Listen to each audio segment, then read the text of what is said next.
Bien, doy la bienvenida a todos a este curso y con unas palabras pequeñas, y las voy a cortar más por el problema tenido. Creo que el catequista es un verdadero artesano. Nuestra tierra ecuatoriana, nuestra tierra latinoamericana, tiene esa riqueza de la artesanía.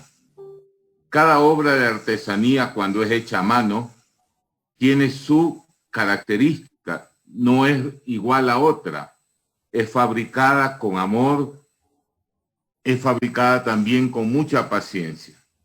El Papa Francisco aplica muchas veces la figura del artesano cuando habla a ciertos grupos de personas. Se ha referido a los maestros como verdaderos artesanos en la educación y también a los catequistas como artesanos. El catequista es un artesano del encuentro de Dios con los demás y de los demás con Dios. Para ello se necesita que el catequista ame en primer lugar profundamente a Dios, porque no puede ser artesano del encuentro de Dios con los demás si él no se ha encontrado con Dios. El catequista debe partir siempre de la propia experiencia de haber encontrado a Dios en la propia vida. Desde allí ayuda a otros a encontrar a Dios. El catequista debe vivir en permanente búsqueda, debe renovarse siempre, debe estar abierto a lo nuevo. La formación es una herramienta privilegiada para crecer y aprender, para enseñar y transmitir mejor. Y esto es un verdadero desafío, sobre todo cuando los catequistas ya tienen sus buenos años encima.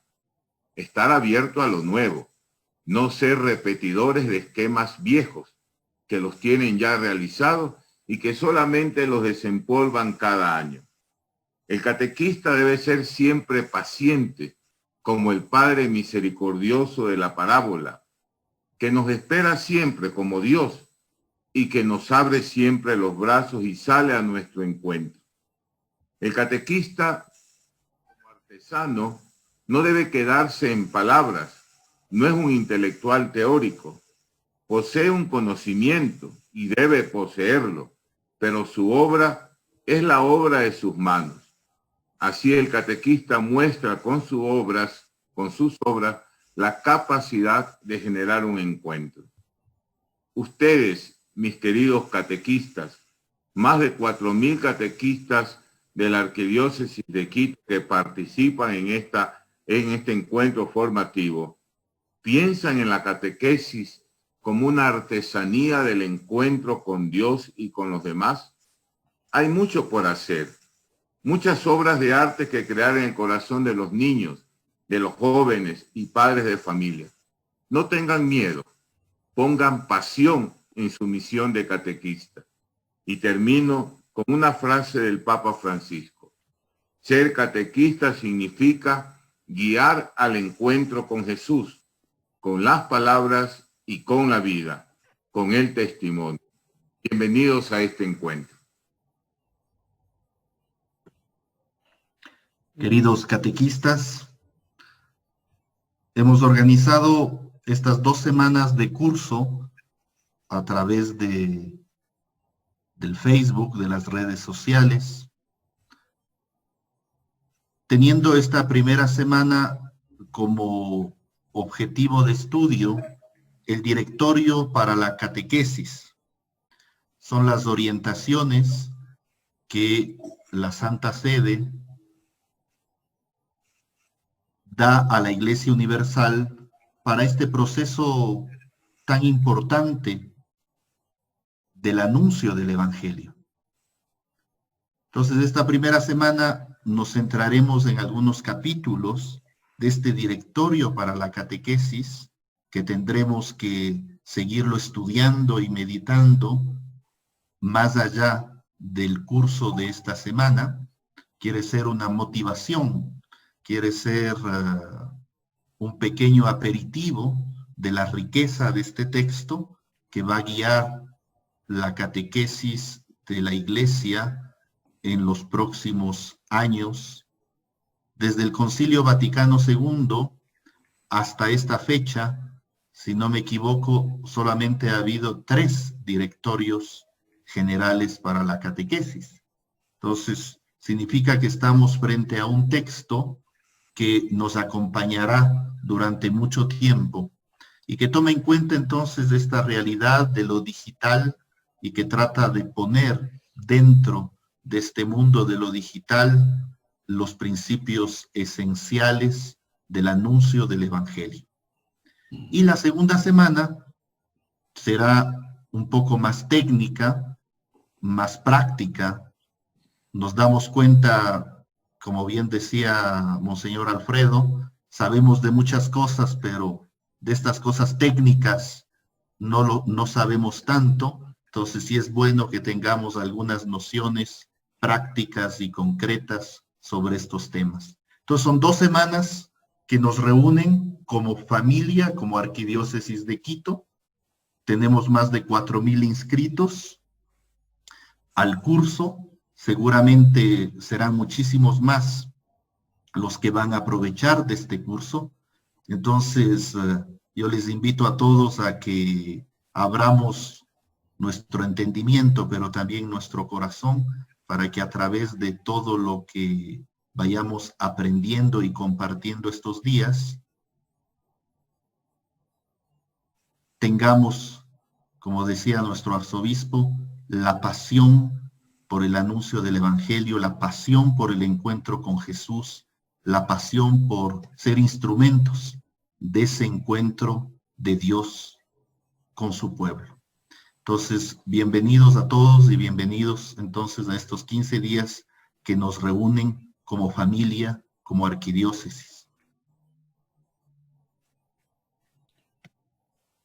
Muchas gracias, Monseñor Alfredo. Muchas gracias, Monseñor David, por acompañarnos en esta noche y darnos la bienvenida a todos los catequistas. Ahora quisiera presentar al Padre Sergio Silva, quien nos va a ayudar ahora en este primer tema de esta semana de formación para los catequistas. El Padre Sergio Silva, él nació el 1 de julio de 1939 en Santiago de Chile. Hizo sus estudios primarios y secundarios en el Colegio de los Sagrados Corazones de Santiago. Estudió teología y sacó su doctorado de teología en la Universidad de Ratisbona. Ha colaborado como profesor y decano de la Facultad de Teología de la Pontificia Universidad Católica de Chile y desde ahora da seminarios de posgrado en la Facultad de Teología de la Pontificia Universidad Católica de Chile. También ha escrito varias obras, varios libros en teología, así que él nos va a ayudar con este tema, el primer tema de hoy, la revelación y su transmisión. Bienvenido, Padre Sergio, a este encuentro. Puede activar su micrófono. Muchas gracias. Les doy la bienvenida a los miles de inscritos en este curso que me ven a mí sin que yo los pueda ver a ellos. Es una leve diferencia. Voy a hacer una presentación bastante cercana al texto del primer capítulo del nuevo directorio para la catequesis. La voy a hacer compartiendo un PowerPoint que no es muy novedoso porque no soy gran experto en estas cosas. Padre Sergio, perdón, mientras compartimos la pantalla, quisiera recordarles a los catequistas que nos están mirando que pueden hacer sus preguntas a través de los comentarios en nuestra página de Facebook y al final recolectaremos las preguntas que ustedes hagan para dirigirlas a ustedes y podremos hacer así el diálogo entre los catequistas y usted. Entonces, pueden, mientras progresa la charla, realizar las preguntas. Muy bien. Bueno, ahí está. Supongo que ya se está viendo en Facebook esta primera diapositiva con el título La revelación y su transmisión para catequistas de la Arquidiócesis de Quito, 21 de septiembre de 2020. Este directorio tiene una presentación breve y en ella, yo quiero subrayar la primacía permanente del querigma, es decir, de este primer anuncio de la salvación.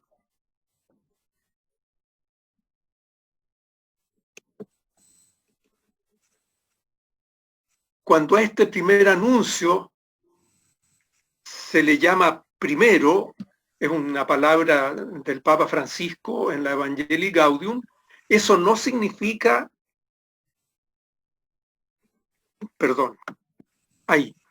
el querigma es trinitario, así empieza el texto de Evangelii Gaudium. Es el fuego del Espíritu que se dona en forma de lenguas y nos hace creer en Jesucristo, que con su muerte y resurrección nos revela y nos comunica la misericordia infinita del Padre. En la boca del catequista vuelve a resonar siempre el primer anuncio. Jesucristo te ama, dio su vida para salvarte y ahora está vivo a tu lado cada día para iluminarte, para fortalecerte, para liberarte. Y sigue diciendo el Papa, cuando a este primer anuncio se le llama primero, no significa que está al comienzo y después se olvida o se reemplaza por otros contenidos que lo superan. Es el primero en un sentido cualitativo, porque es el anuncio principal, ese que siempre hay que volver a escuchar de diversas maneras, y ese que siempre hay que volver a anunciar de una forma o de otra a lo largo de la catequesis en todas sus etapas y momentos. Ese texto del Papa Francisco está puesto en la presentación de este nuevo directorio. Y en la introducción que viene a continuación de la presentación, los autores de este texto dicen que la catequesis, además de querigmática, es decir, reproduciendo permanentemente ese anuncio primero de la salvación, es mistagógica, es decir, introduce en la vida de la comunidad cristiana, en su liturgia, en sus celebraciones, en la vida de caridad dentro y fuera de la comunidad, en el servicio, etcétera, en todo lo que constituye la vida de la comunidad cristiana. Dice también la introducción que el objetivo de la catequesis es ayudar a la unión íntima del catequizado con Jesús, lo que recordaba recién el arzobispo. Una unión que transforma toda la persona del creyente a lo largo de todas las etapas y circunstancias de su vida. La catequesis ha de acompañar todos los procesos de la vida de los creyentes y ha de ser permanente. Ahí entre paréntesis dice 3, que significa el número 3 del directorio de la catequesis. Voy a presentar, como decía, el capítulo primero del directorio. Este capítulo primero, la revelación y su transmisión, tiene 4 partes. Primero, Jesucristo, revelador y revelación del Padre, que a su vez tiene 2 apartados distintos. Segundo, la fe en Jesucristo, respuesta a Dios que se revela. Jesucristo, revelador, la fe en Él como respuesta a esta revelación. Tercero, la transmisión de la revelación en la fe de la Iglesia. Y cuarto, la evangelización en el mundo contemporáneo. Yo voy a ir señalando algunos aspectos de cada uno de estos 4 capítulos del primer capítulo del directorio.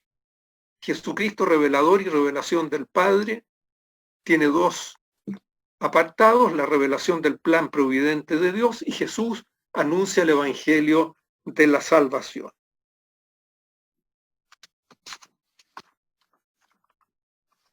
En el número 12, el directorio cita la Dei Verbum, que es la constitución del Concilio Vaticano II sobre la Escritura, sobre la Biblia, destacando dos aspectos clave de la revelación. Uno, brota del amor de Dios y su finalidad es que acojamos su amor y entremos en una relación de amor con Él, es decir, que entremos en comunión con Él, común unión.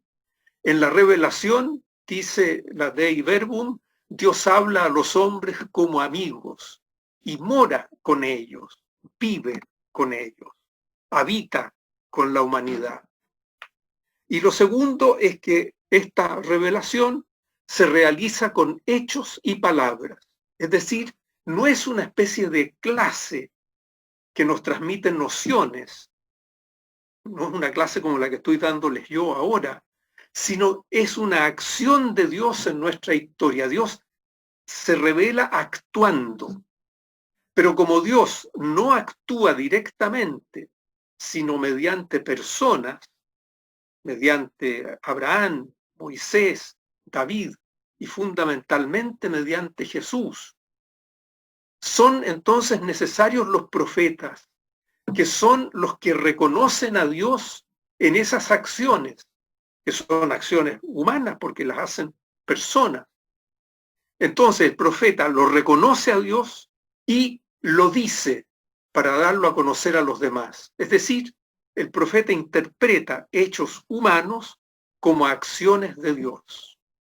Pero esa palabra profética nunca se puede independizar de los hechos. Siempre queda vinculada, atada a los hechos que está interpretando. Por ejemplo, el éxodo del pueblo de Israel, una cosa tan importante, o la Pascua de Jesús, su muerte y su resurrección. La palabra que trata de explicar, de demostrar la presencia de Dios ahí, de su amor, nunca se puede desprender, despegar de el hecho mismo de la cruz y de la resurrección. Y el segundo apartado de este primer número del capítulo es que Jesús anuncia el evangelio de la salvación. Jesús es la acción suprema de Dios en la historia de la humanidad. En Él, Dios ha comunicado todo su amor.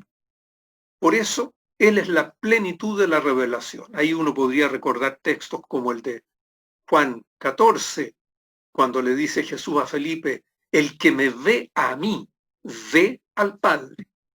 A ese punto, Jesús es el revelador. Y al mismo tiempo, siendo Jesús la acción suprema de Dios en la historia humana, es el profeta que interpreta, es decir, que pone en palabras comprensibles para los demás, su propia acción como acción de Dios. Por eso, la palabra de Jesús es buena noticia de salvación.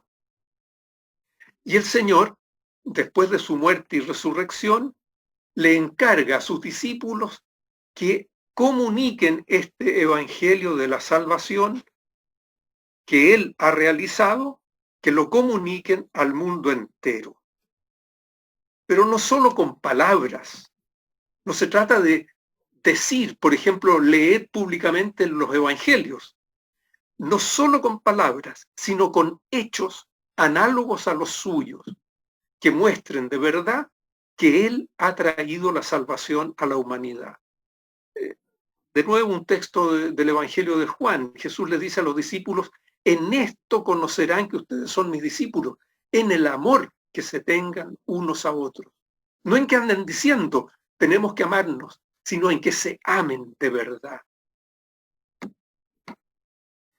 Segunda parte del capítulo primero que estamos analizando, la fe en Jesucristo como respuesta a Dios que se revela en Él. La fe cristiana es ante todo acogida del amor de Dios revelado en Jesucristo. Es adhesión sincera a su persona y decisión libre de seguirlo. Este sí a Jesucristo implica dos dimensiones: el abandono confiado en Dios y la aceptación amorosa a todo lo que Él nos ha revelado. Con los términos de la teología medieval que se hacía en latín, el abandono confiado en Dios se conoce como la fe por la cual creemos, la fides qua, y la aceptación de lo que Él nos ha revelado se conoce como la fe que creemos. Pero esta fe que creemos, lo que creemos sobre Dios, sobre Jesús, brota de la fe como entrega personal a Él y se alimenta de ella. Es el amor de Dios vivido en nuestro amor a Él el que nos va dando a conocer quién es Dios. Yo pienso que esto es análogo a lo que sucede en un matrimonio. Los esposos se van conociendo a medida que se van amando en las distintas etapas de su vida. Es análogo a lo que nos pasa con cualquier amistad. Nos vamos conociendo en la medida en que nos encontramos en momentos de amistad. Y ese conocimiento que vamos adquiriendo de Dios en esa experiencia, lo podemos poner también en palabras, pero que son siempre insuficientes, porque Dios no cabe nunca totalmente en nuestras palabras, que son limitadas como nosotros somos limitados. El directorio, hablando de que aceptar el amor de Dios, amándolo a Él, nos transforma de verdad, dice: el creyente, aceptando el don de la fe, es transformado en una criatura nueva. Recibe un nuevo ser, un ser filial que se hace hijo en el Hijo. Lo que es una cita de la encíclica Lumen Fidei, la primera hecha por el Papa Francisco junto con el Papa anterior. La fe es ciertamente un acto personal, pero no es un acto individual, porque el cristiano nace del seno materno de la Iglesia. La fe que yo tengo como individuo creyente es una participación en la fe de la Iglesia, que siempre me precede. Yo no llego a conocer a Jesús si no me lo dan a conocer. ¿Y quién me lo da a conocer? Gente de la Iglesia. Entonces el creyente se une a la comunidad de los discípulos y hace suya la fe de la Iglesia. Hasta aquí entonces Jesús como el revelador y la fe en Él como aceptación de esa revelación. Tercer paso, la transmisión de la revelación en la fe de la Iglesia. Esta parte del capítulo tiene 3 apartados, uno sobre Sagrada Escritura, tradición y magisterio, otro sobre revelación y evangelización, y un tercero sobre el proceso de la evangelización. Vamos al primero. Como Dios quiere que todos nos salvemos, el mandato recibido por la Iglesia de prolongar la tarea evangelizadora de Jesús es para toda la humanidad, de todos los tiempos. Pero esta tarea en la Iglesia no la hacemos solos, sino con el Espíritu de Jesús resucitado, que es el alma de la Iglesia y de la evangelización. El Espíritu actúa en la Iglesia y en la humanidad fuera de ella. Esto me parece a mí personalmente muy importante. La acción de Dios mediante su Espíritu en la humanidad actual no queda encerrada en los muros de la Iglesia. Pasa más allá de los creyentes. Por eso la Iglesia se enriquece en el encuentro con aquellos a los que entrega el Evangelio, porque ya en ellos está actuando el Espíritu de Dios, haciendo cosas distintas, nuevas en ellos que nosotros no habíamos experimentado. Los apóstoles le transmitieron a sus sucesores todo lo que recibieron de Jesús y dejaron el testimonio escrito de lo fundamental de la fe. Y ese testimonio escrito es el Nuevo Testamento, pero en cuanto asociado al Antiguo, reconocido por la comunidad apostólica como palabra de Dios también. De nuevo, una cita de la Constitución del Concilio sobre la Escritura, la Dei Verbum: la Iglesia en su doctrina, en su vida y en su culto perpetúa y transmite a todas las generaciones todo lo que ella es, todo lo que cree. Interesante que vamos transmitiendo no solo una creencia, una fides que, un conjunto de teorías, de ideas, de nociones sobre Dios, sino que vamos transmitiendo lo que somos como iglesia. Esta transmisión viva, con hechos y palabras, que incluye la escritura, se transmite la escritura también, y esta transmisión que sigue hasta hoy es lo que llamamos en la teología la tradición. Podríamos decir, esta es una imagen que añado yo, que la tradición viva es como un río que impulsa una barca, que es la escritura. Va navegando en ese río la escritura, y lo importante es poder transmitir la escritura, los hechos de Jesús, lo que Dios ha hecho con él para nosotros. De hecho, ningún libro llega a un lector si no hay una comunidad humana interesada en difundirlo, que se preocupa de imprimirlo, de distribuirlo, de ponerlo en las librerías, de hacerle propaganda. Siempre, todo libro depende de una comunidad humana. La escritura nos ha llegado porque alguien de la comunidad cristiana que vive de la escritura nos la ha entregado y nos la ha dado a conocer. Es asimismo en la comunidad de iglesia donde podemos comprender la escritura e interpretarla correctamente. Y en la comunidad se encuentra el órgano autorizado para dirimir posibles conflictos de interpretación. Y ese órgano es lo que llamamos la función de enseñar, el magisterio, en todas sus formas, que generalmente son sinodales, es decir, encuentros de personas que van buscando juntos y se van ayudando a descubrir la verdad. Dice el directorio, la tradición no es un mero conjunto de doctrinas, sino una experiencia de fe que cada día se renueva. Y dice también que el magisterio vivo, sobre todo está pensando en la enseñanza de los obispos, este magisterio vivo no está sobre la palabra de Dios, sino que la sirve, está a su servicio, enseñando solamente lo que le ha sido confiado. Eso lo dice el directorio, sin citar textualmente, pero aludiendo de nuevo a la Dei Verbum.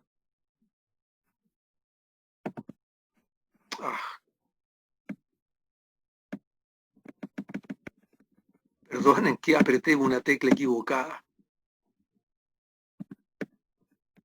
Ahora estoy llegando de nuevo. Acabamos de decir esto, vamos al segundo apartado, revelación y evangelización. El mandato de evangelizar a todo el mundo constituye la misión esencial de la Iglesia. Dos citas de la Evangelii Nuntiandi, esa exhortación apostólica del Papa Pablo VI del año 1975, que fue escrita por el Papa luego de que el 74 hubo un sínodo de obispos en Roma sobre el tema de la evangelización. Evangelizar constituye, en efecto, la dicha y vocación propia de la Iglesia, su identidad más profunda. Ella existe para evangelizar. Y la otra cita, en esta sumisión, la Iglesia comienza por evangelizarse a sí misma. Siempre tiene necesidad de ser evangelizada si quiere conservar su frescor, su impulso y su fuerza para anunciar el Evangelio. Creo que esto tiene que ver con lo que decía en su saludo inicial el arzobispo, que tenemos que estar siempre renovándonos como catequistas, siempre evangelizándonos una y otra vez, porque el Evangelio supera todo lo que de él podemos vivir, comprender y decir. Siempre hay más en la buena noticia de Jesús. Evangelizar no es, en primer lugar, llevar una doctrina. Es ante todo hacer presente y anunciar a Jesucristo.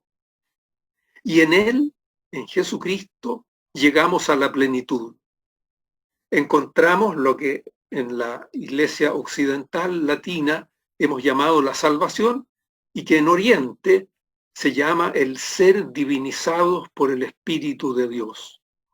En Él, en Jesús, llegamos a la plenitud. Encontramos la salvación ya ahora, pero todavía no en plenitud. Esa la encontraremos en la resurrección. Sobre el proceso de la evangelización, que es el tercer apartado, los números 32 a 35, no digo nada porque es un tema más práctico, lo pueden leer ahí, no requiere mayor explicación. El cuarto y último punto del capítulo primero, la evangelización en el mundo contemporáneo. También está dividido en varios apartados. Una nueva etapa evangelizadora,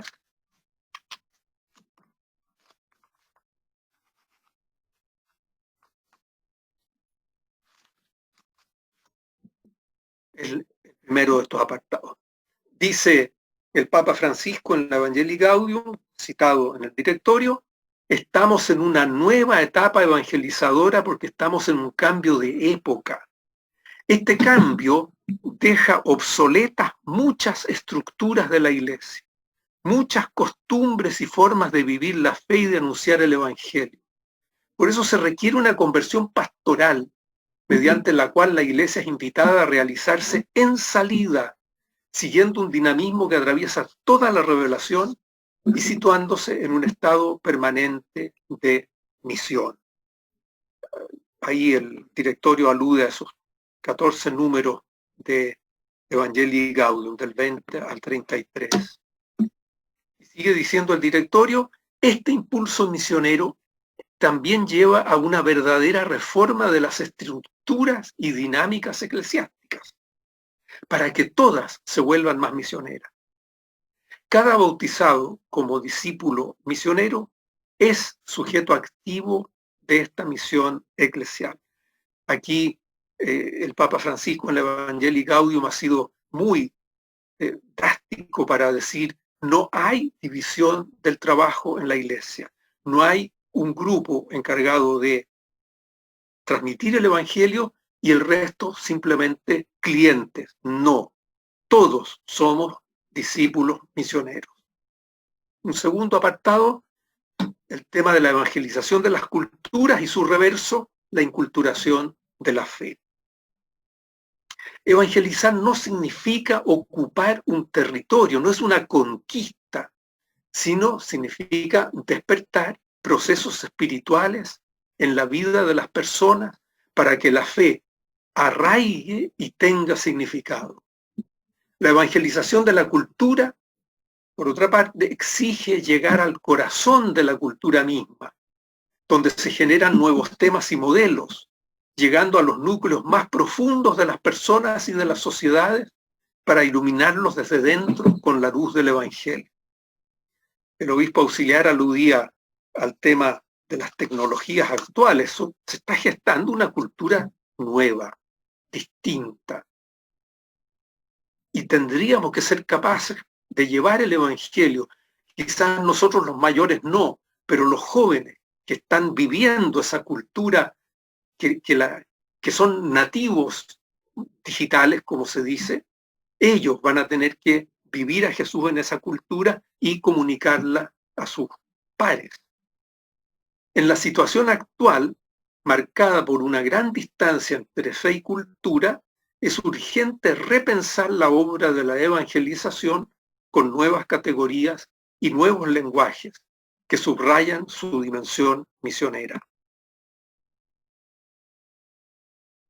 El directorio señala algunos de los principales cambios que se dan en el mundo de hoy. La desigualdad social, que la sufrimos intensamente en nuestros países de América Latina. El horizonte de significado de la experiencia humana, de la misma experiencia humana, está cambiando profundamente. Ahora se confía un papel central a la ciencia y a la tecnología, como si ellas solas pudieran responder a las preguntas más profundas, esas preguntas por el sentido de la vida. Vivimos en la práctica una verdadera revolución antropológica. Está cambiando el ser humano mismo, nuestra manera de ser personas en este mundo. Y esta revolución trae consecuencias para la experiencia religiosa y desafía fuertemente a la comunidad eclesial. Un tercer apartado, la catequesis al servicio de la nueva evangelización. ¿Por qué? Porque la acción misionera, dice Francisco, es el paradigma, el modelo clave de toda obra de la Iglesia. Una consecuencia es que la catequesis ha de hacerse también en salida misionera.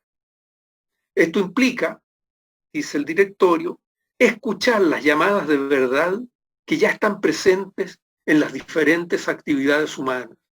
Implica estar cerca de la gente de nuestro tiempo, siguiéndola allí donde están.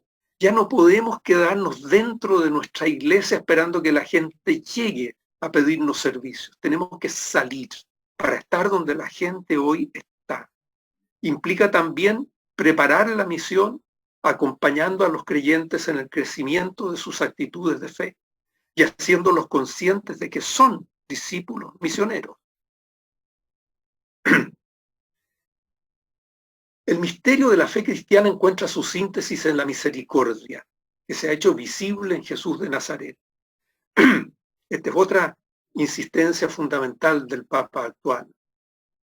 La misericordia, corazón de la revelación de Jesucristo, manifiesta el misterio mismo de la Trinidad. Es el ideal evangélico de vida, el verdadero criterio de la credibilidad de la fe. No nos van a creer si no somos misericordiosos. Es el centro más profundo de la experiencia de la Iglesia. No hay anuncio de la fe si no hay un signo de misericordia. La palabra unida siempre al hecho. La práctica de la misericordia es ya una auténtica catequesis. Es catequesis en acto. Es el testimonio claro para creyentes y no creyentes.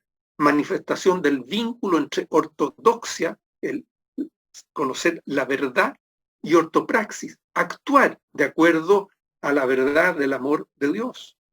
Dice Francisco, la nueva evangelización ha de usar el lenguaje de la misericordia, hecho de gestos y de actitudes antes que de palabras.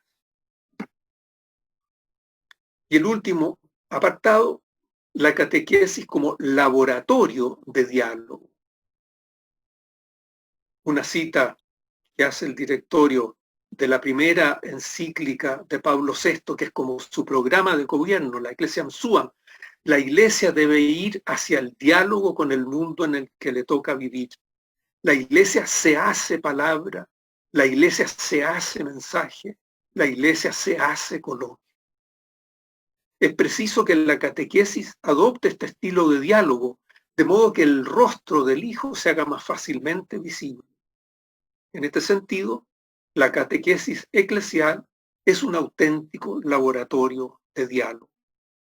Diálogo del catequista con los catequizandos, diálogo entre los catequizandos, diálogo entre los catequistas y el clero, en fin, todos los niveles del diálogo. Hasta ahí la presentación que hago del capítulo primero. Me gustaría hacer una propuesta de síntesis que no está así en el directorio, pero yo creo que es válida. La revelación y la evangelización como un proceso de comunicación.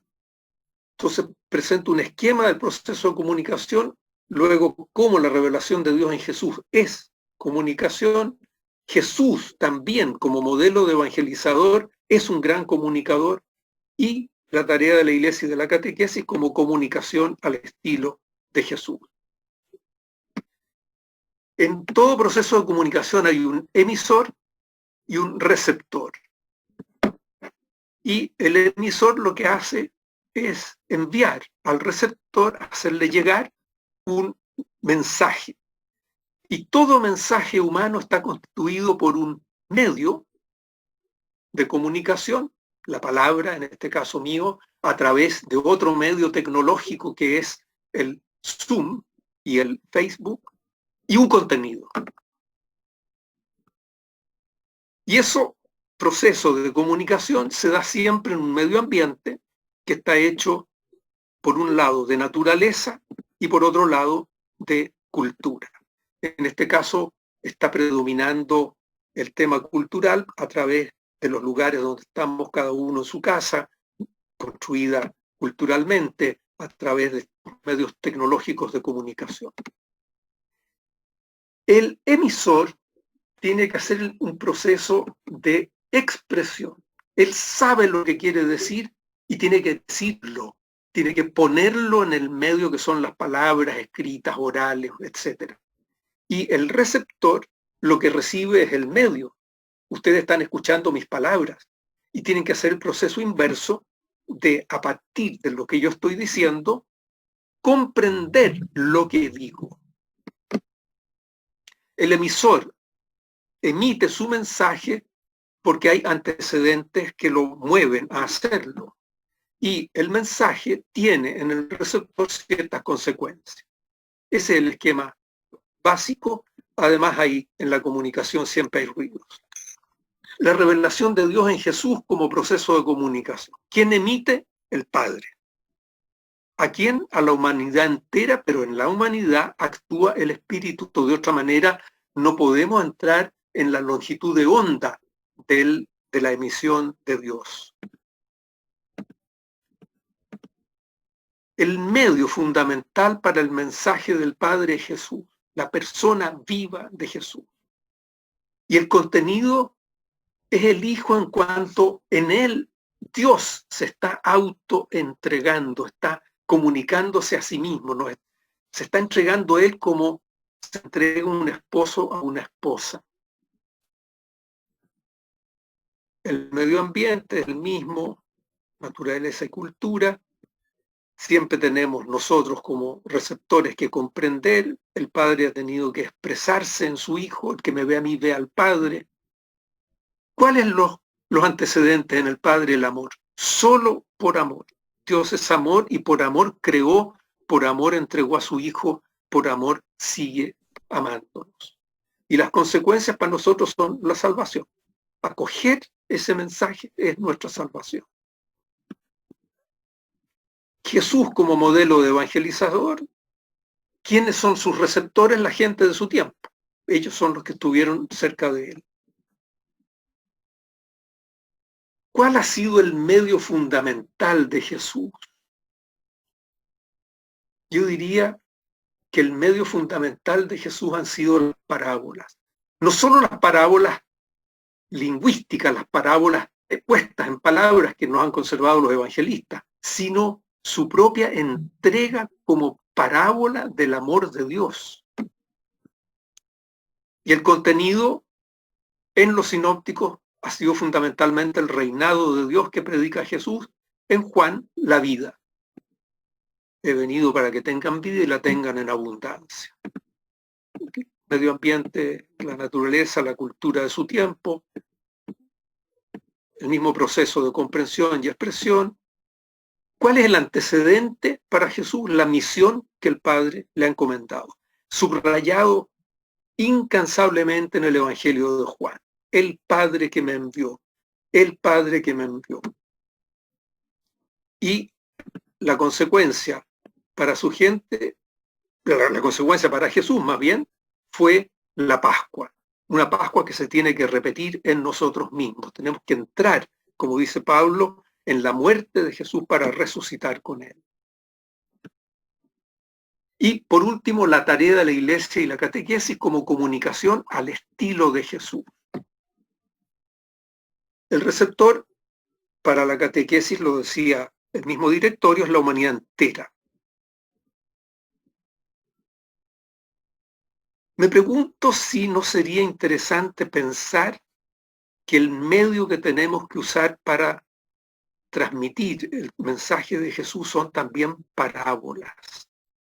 No tanto, también parábolas lingüísticas, semejanzas, textos poéticos, pinturas, algo que apunte en esta civilización más audiovisual que tenemos ahora, que apunte a un contenido, pero parábolas en acto. Me pregunto yo, ¿cómo convertir la reunión de catequesis en una parábola del reinado de Dios, en que los pequeños son los predilectos? ¿Y cuál es el contenido de nuestro mensaje? Es la tradición. ¿Pero qué es la tradición? Es seguir entregando esta entrega que Dios ha hecho de sí mismo en la persona de su Hijo Jesús. Medio ambiente, la naturaleza y la cultura del momento, de la gente con la cual estamos haciendo el proceso de evangelización o de catequesis, procesos de expresión y de comprensión.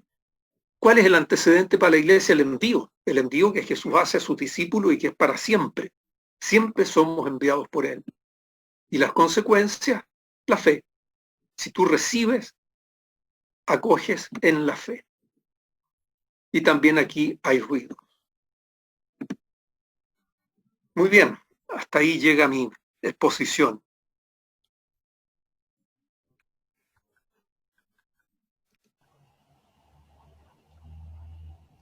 Muchísimas gracias, Padre Sergio, por su exposición. Entonces, en este momento vamos a dar paso al diálogo a través de las preguntas. Damos la bienvenida también al Padre Freddy Yepes. Buenas noches, un saludo a todos, particularmente a los señores obispos, al Padre Expositor, Padre Santiago, y a quienes están por ahí. Mucho gusto verles y qué alegría saber de su presencia. Antes de compartir las preguntas que se han recopilado, es darme cuenta que los catequistas siempre son bulliciosos, activos, siempre están saludando, así que tuvimos más de 1,659 comentarios, los he revisado prácticamente todos, pero entre tantos saludos se me han perdido algunas preguntas. De todos modos, he intentado ir agrupando temas más que preguntas y de acuerdo a eso reformular el contenido de estas preguntas para que el padre pueda hacerlo. Básicamente me parece que son 3 o 4 temas importantes con los cuales los catequistas están inquietos. Y te interrumpo, Freddy, un ratito. Son Sí. 1.174 comentarios, 10 veces compartido y hemos alcanzado 17.235 personas. Es que mientras hablaba seguro ya no estaban saludando, entonces aumentaron. Bueno, gracias por la aclaración. Entonces van las preguntas. El primer bloque de ideas básicamente se refiere a las prácticas obsoletas, son las palabras que se utilizó, que han estado alejando a la gente, o cuáles serían las prácticas que la iglesia debería cambiar o las que están en desuso. A eso se refieren, son como 4 o 5 preguntas sobre el tema. Yo creo que esas prácticas son distintas en las distintas regiones. Es posible que haya prácticas comunes en toda la iglesia. Por ejemplo, la práctica de que no haya mujeres en los lugares donde se toman las decisiones importantes para la vida de la iglesia. Esa práctica debería ser obsoleta y debería ser erradicada, como dice el propio Papa en el Evangelii Gaudium 103 y 104. Hay prácticas que son más locales, y yo no puedo saber cuáles son las prácticas obsoletas en la pastoral o en la catequesis de Ecuador. El Papa Francisco en la Evangelii Gaudium dice que no debemos tener miedo a revisar todo en la iglesia para ver en qué medida nuestras prácticas, nuestras costumbres sirven o no sirven para el anuncio del Evangelio. Y eso es un discernimiento pastoral que hay que hacer en el lugar mismo. No se puede hacer desde un escritorio y menos desde otro país. Pero yo pienso que hay prácticas obsoletas generales a nivel de la Iglesia occidental. Está el tema de la participación de la mujer, está el tema de la vinculación del nombramiento de los obispos con el pueblo fiel del cual van a ser pastores. Personalmente pienso que el modo de formación del clero está obsoleto, y así podría seguir diciendo muchas cosas que yo pienso que están obsoletas. Pero en la catequesis no tengo experiencia y, como digo, en Ecuador y acá.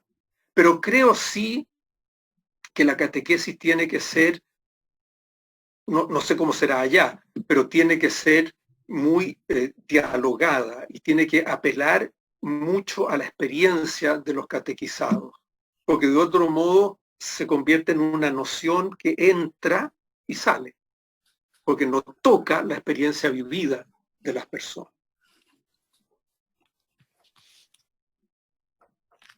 Eso me atrevo a decir. Ya, gracias, padre.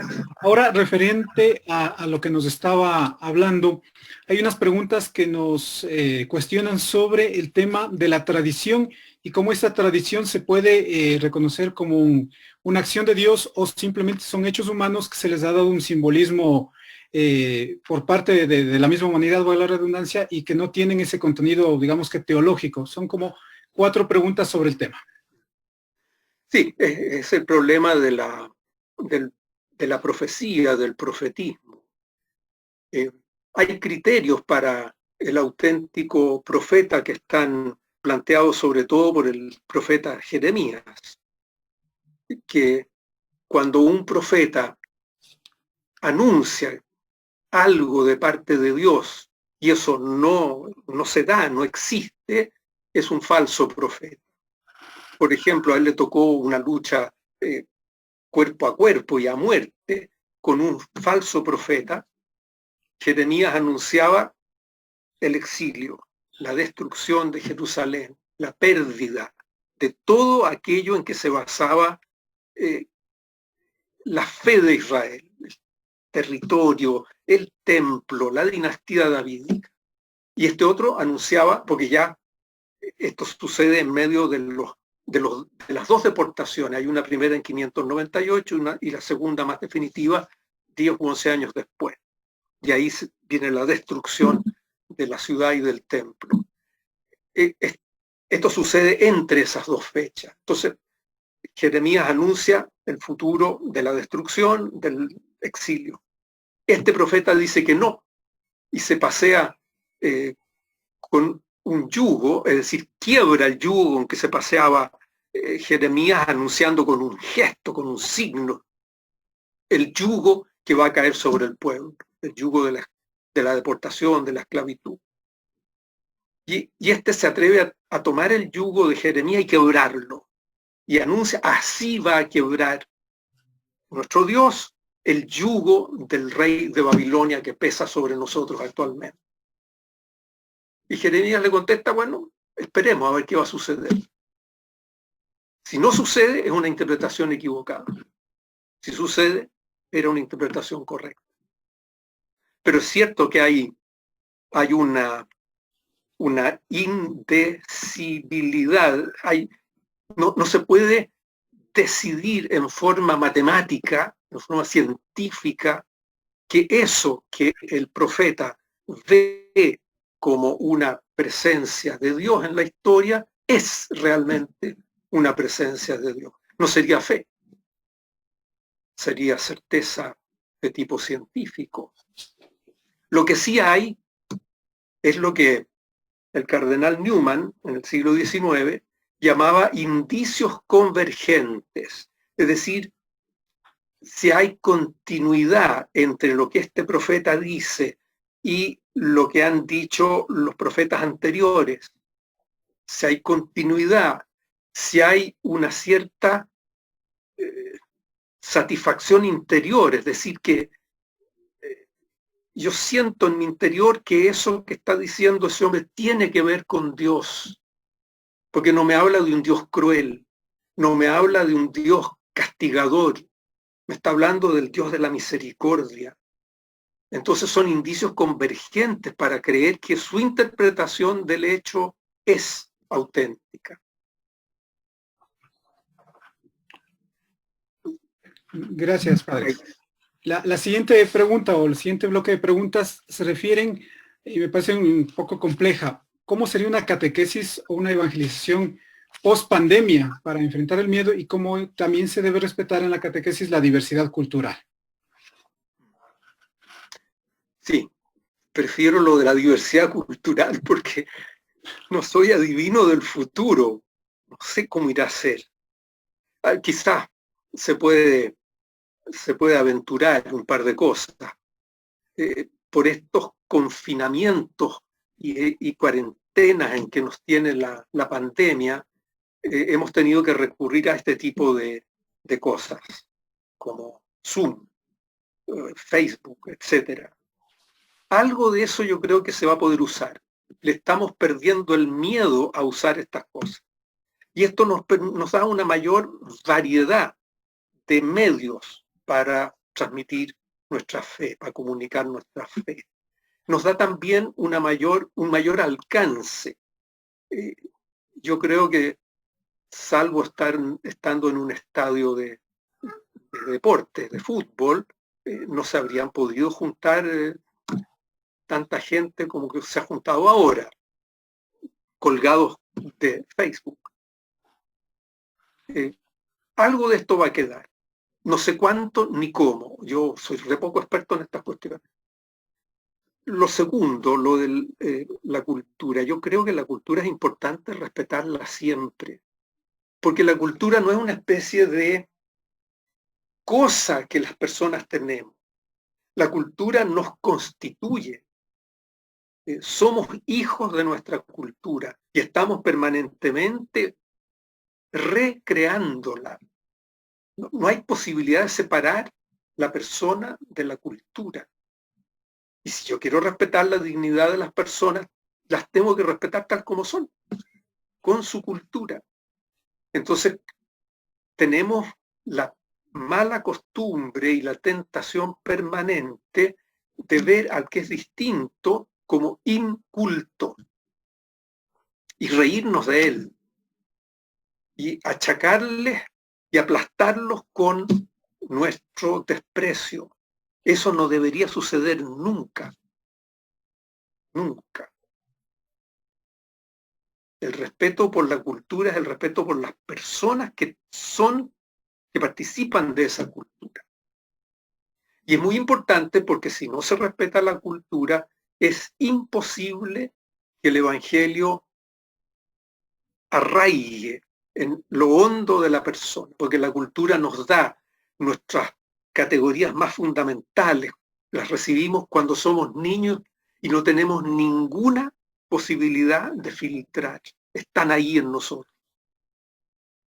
Después podemos trabajar un poco con ellas cuando nos convencemos que hay algo que está mal, pero que están ahí, están. Entonces, si el Evangelio no entra en la cultura, es imposible que el Evangelio arraigue en plenitud en la persona. Tiene que echar raíces en la cultura y para eso hay que respetarlo. Y respeto significa conocimiento, significa apertura, significa diálogo, aprender del otro. Un pequeño ejemplo. En Chile estamos en un problema bastante duro con la etnia aborigen más extendida, que es el pueblo mapuche. De ese pueblo ha sufrido mucho a manos del Estado chileno y de muchos chilenos. Ha sido aplastado, ha sido ninguneado, ha sido desconocido en su cultura. Y en las últimas décadas ha empezado un proceso de recuperación de su cultura, de la dignidad de su cultura. Un proceso como de autoafirmación cultural. Y siempre hay chilenos que los desprecian. Yo creo que no hay derecho. Y ellos tienen valores admirables, de los cuales tendríamos que aprender. Por ejemplo, su trato con la naturaleza es muchísimo mejor que el trato que le damos los occidentales, que la estamos destruyendo. Hay mucho que aprender de esas culturas que descartamos por ser indias.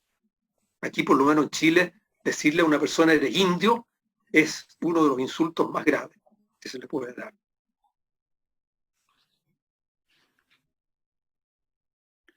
Gracias, padre.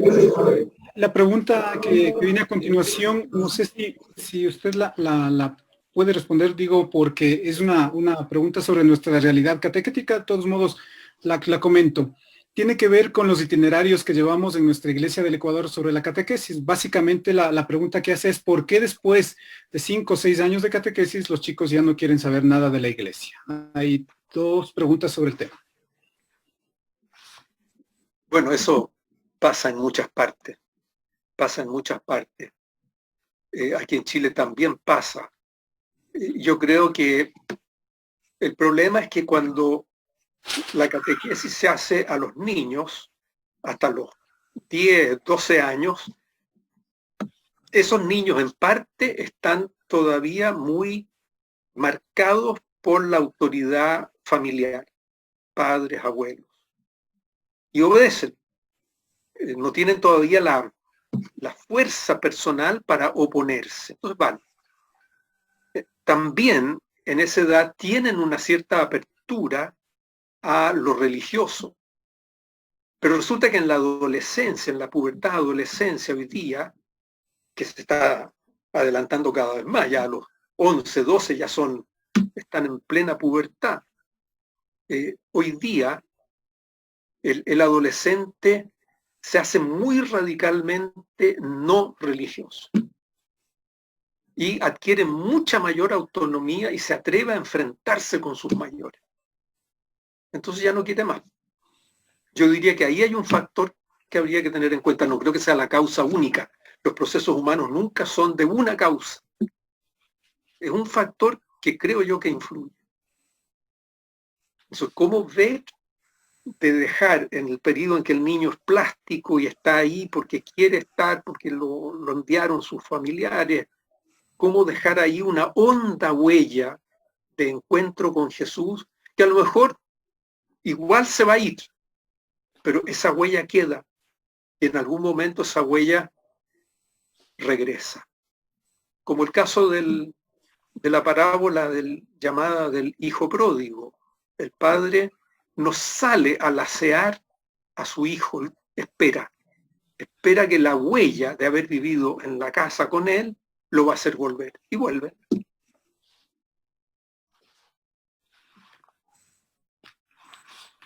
Hay una pregunta sobre los catequistas en particular.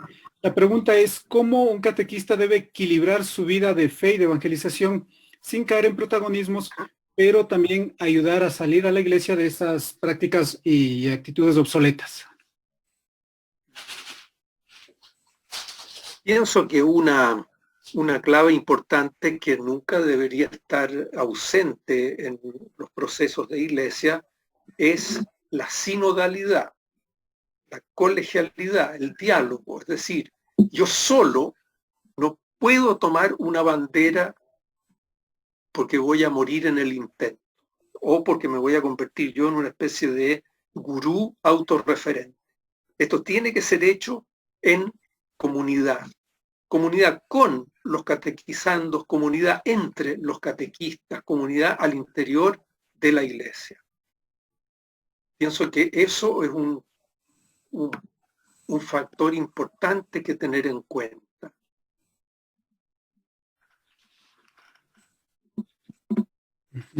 Y saber también que yo soy instrumento de Dios, del Espíritu, que no me mando solo. Entonces tengo que estar sumamente abierto a las insinuaciones del Espíritu que vienen por muchos lados. Vienen por impulsos internos, dones de consejo, de fortaleza del Espíritu, vienen por experiencias que voy haciendo que me muestran este camino sí, este camino no, vienen desde otros hermanos de la iglesia, vienen desde la jerarquía eclesiástica. Estar abierto a recibir esos impulsos que me pueden estar indicando advertencias del Espíritu, líneas que sí, líneas que no.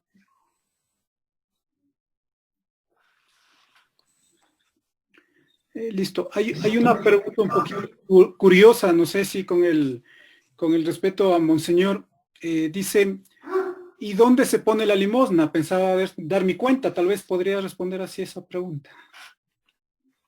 Eso para monseñor. Sí, le decía, de pronto digo. Y ya respondo. Vamos a los catequistas que se han inscrito. Hemos pensado, los que quieren, vamos a dar un pequeño diploma que lo enviaremos vía digital como un certificado. La idea es también, y aquí Padre Sergio, estamos haciendo un camino de unidad en la arquidiócesis, en la catequesis, porque todo el mundo iba por todos los caminos. Todos los caminos conducen a Roma, pero no conducían a la unidad de la arquidiócesis en la labor catequística. Entonces pensamos, lo conversamos con el señor David, había pensado el padre Santiago cobrar $5, pero el arzobispo se está convirtiendo y dijo, es mucho. Hemos pensado que sea $2 por el certificado.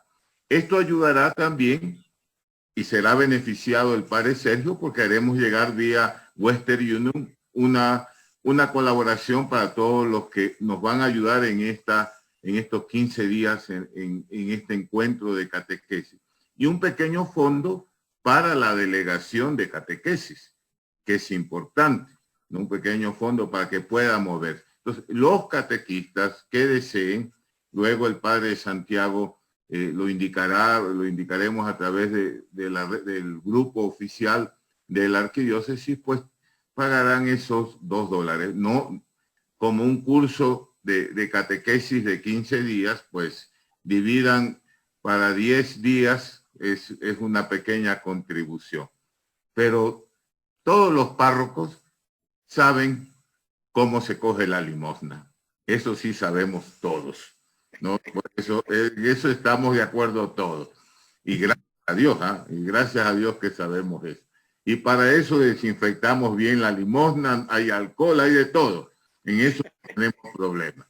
Pero sí queremos, y aprovecho lo que decía el padre Freddy, ver ese pequeño diploma. Esto nos ayuda también a ver cómo cualificar a los catequistas.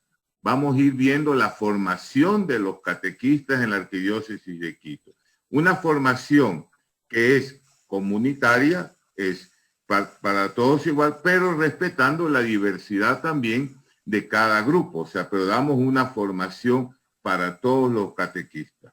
Estamos de esta manera, lo digo, y lo digo claramente, eliminando estas escuelas de catequesis que pululaban en la arquidiócesis y cada cual iba por su cuenta y riesgo.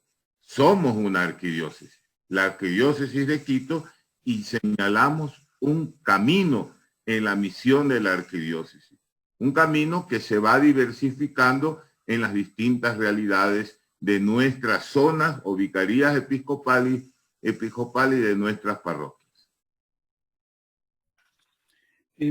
Estamos con más de 2,050 y pico de comentarios. No encuentro más preguntas, sino más bien son solo resonancias a las que ya existieron. Es básicamente eso lo que se ha preguntado en esta noche. Muchas gracias, padre Sergio. Yo agradezco la confianza y la oportunidad de ayudar.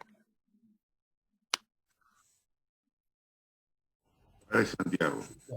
Muchísimas gracias, padre Freddy, también. Gracias, monseñor Alfredo, una vez más. Gracias, padre Sergio, por sus palabras y por su motivación también a esta formación y que es tan importante para todos los catequistas que cada vez... Pero el valor no es virtual.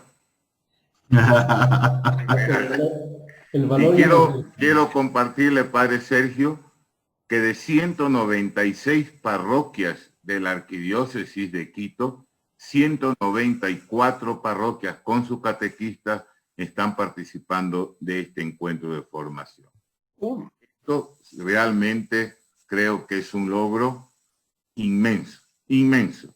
Yo agradezco a todos los hermanos párrocos que han movido, han motivado. Nos ha costado un poquito motivar, pero a la final va calando este sentido de unidad y este sentido o necesidad de formación en la arquidiócesis de Quito.